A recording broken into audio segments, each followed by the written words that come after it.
4 de los novelistas y poetas que están en el centro de esta mesa de honor, no necesariamente han nacido. Don Mario Gastelo Mundaca ha nacido en Licupís, Cajamarca. Javier Villegas Fernández ha nacido en Chigril, Cajamarca. Max Succe ha nacido en Santa Cruz, dentro de Cajamarca. El profesor Andrés Díaz Núñez ha nacido en Chames, Conchat, ¿no es cierto?, Chota, Cajamarca. ¿De qué estamos hablando? Estamos hablando de los 4 escritores más importantes andinos que están haciendo literatura desde hace unos 20 años como mínimo en la región Lambayeque. Estamos hablando de los 4 escritores que están acá, 2 de ellos están en el prospecto de admisión de la Universidad Pedro Luis Gallo. El caso del profesor Andrés Díaz Núñez casi tiene 30 años en el prospecto.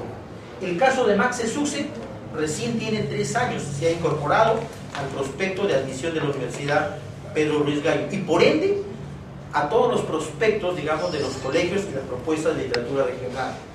Obviamente estamos en curso en una propuesta de magnitud regional para que el caso de Mario Gastelo Mundaca, el caso de Javier Villegas Fernández, entre otros, una veintena de escritores que sean incorporados dentro del menú literario, dentro de la propuesta de literatura regional.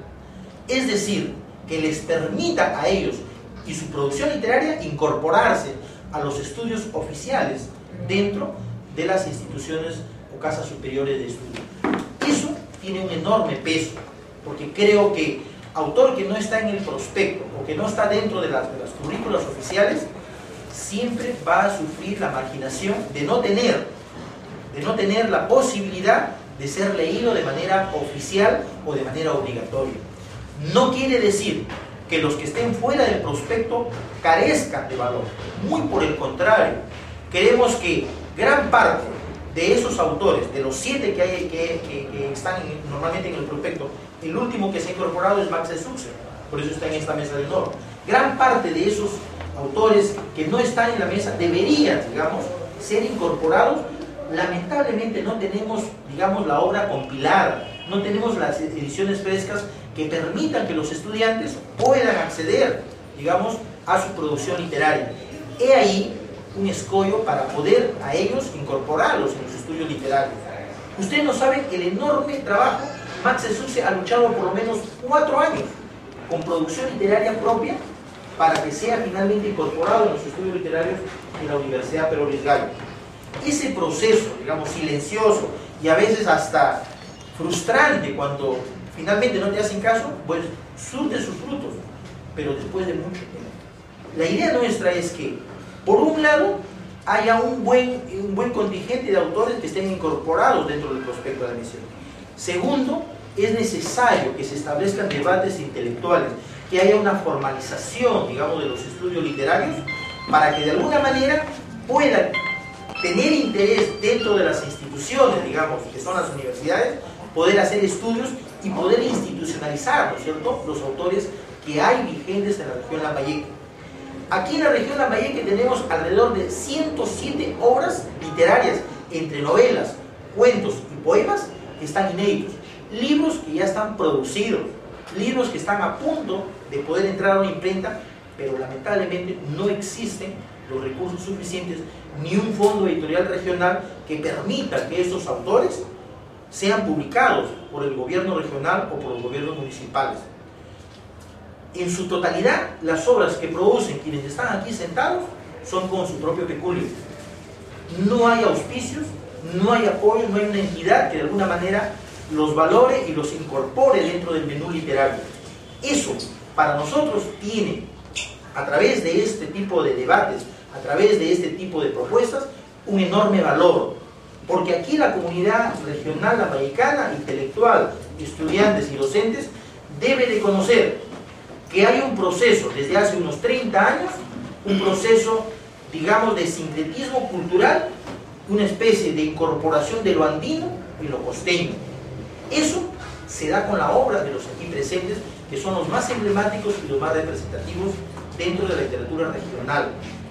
Y ya he señalado, ninguno de ellos ha nacido en Lambayeque, pero por lo menos está viviendo unos 20 años. Eso nos lleva también un poco a hacer el análisis, ¿qué es lo que pasa dentro del proceso, ¿no es cierto?, de construcción de los escenarios, dentro del proceso de las historias, dentro de la ideología y dentro de la concepción poética. Gran parte de esas vivencias andinas, vividas de niños, vividas de adolescentes, se están incorporando, ¿no es cierto?, y son parte, digamos, de la estructura de la obra literaria de los autores.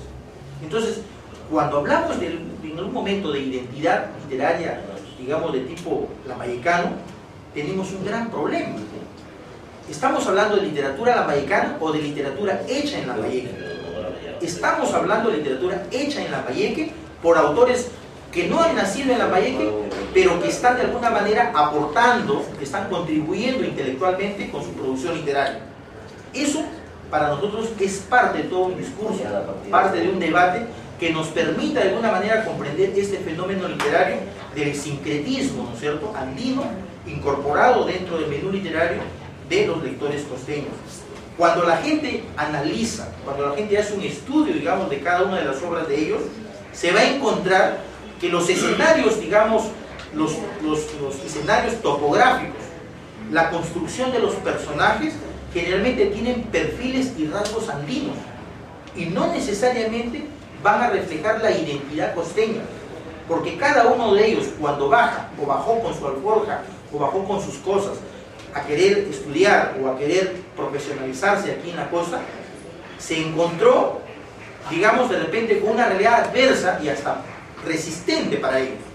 Pero también ellos trajeron sus sueños, sus expectativas, sus esperanzas, que luego se van plasmando en la idiosincrasia y en la construcción, ¿no es cierto?, del retrato literario, en la construcción misma de la historia, ¿no es cierto?, central. Eso significa que estamos, digamos, en Lambayeque, estamos leyendo una literatura andina. El caso de Andrés Bermúdez es muy patético. Una de sus obras emblemáticas, como es Rastros Sangrantes, ¿no es cierto?, tiene como escenario, obviamente, la costa, pero sus personajes, ¿no es cierto?, el mismo nombre de los personajes tienen todo ese trasunto y todo ese sabor andino. El Rastros Sangrantes, de alguna manera, es la construcción, digamos, la búsqueda, ¿no es cierto?, de un espacio geográfico vital, como es una vivienda, y es como de alguna manera la sociedad, digamos, el aspecto costeño, influye sobre ellos para, de alguna manera, empujarlos, ¿no es cierto?, hacia invasiones y ese pueblo joven, donde es el escenario geográfico de la novela. Eso también ocurre con el caso de Mario Gastelo Mundaca.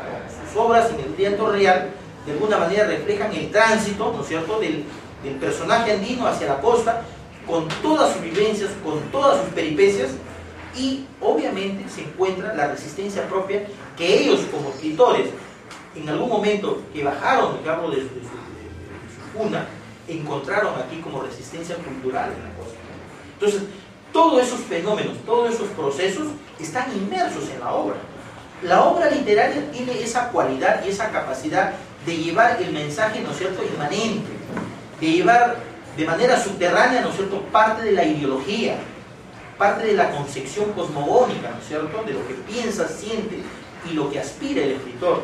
Lo que no puede decirlo de repente de manera con un discurso político o un discurso sociológico, lo dice a través de la voz parlante de los personajes, lo dice la historia misma.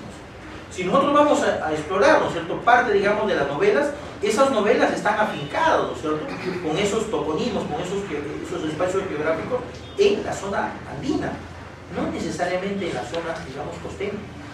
Entonces, eso para nosotros también tiene un enorme valor, ¿no es cierto?, al momento de hacer una identificación y hacer un cruce de cuánto de lo andino está presente en la obra de ellos. Yo diría mucho, porque sus obras reflejan y trasuntan eso. Ahora, ¿es bueno o es malo eso para la identidad lambayecana? Yo me atrevería a decir que deberíamos hablar propiamente de una literatura hecha en Lambayeque, y deberíamos decir que la literatura, cuando se quiere encasillar en los parámetros de literatura regional, estaríamos cayendo un poco en esto de, digamos, el hecho de la aldea, ¿no es cierto?, el hecho, digamos, de la circunscripción territorial, y entendemos que el escritor escribe de manera universal.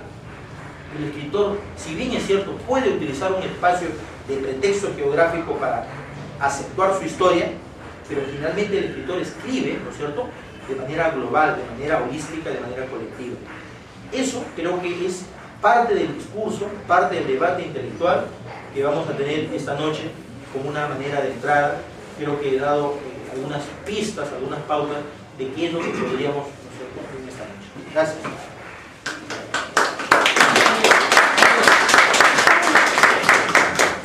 Muchísimas gracias al profesor Nicolás Eduardo Navarro, que hizo la presentación también del evento de este coloquio que hoy día está realizando con la participación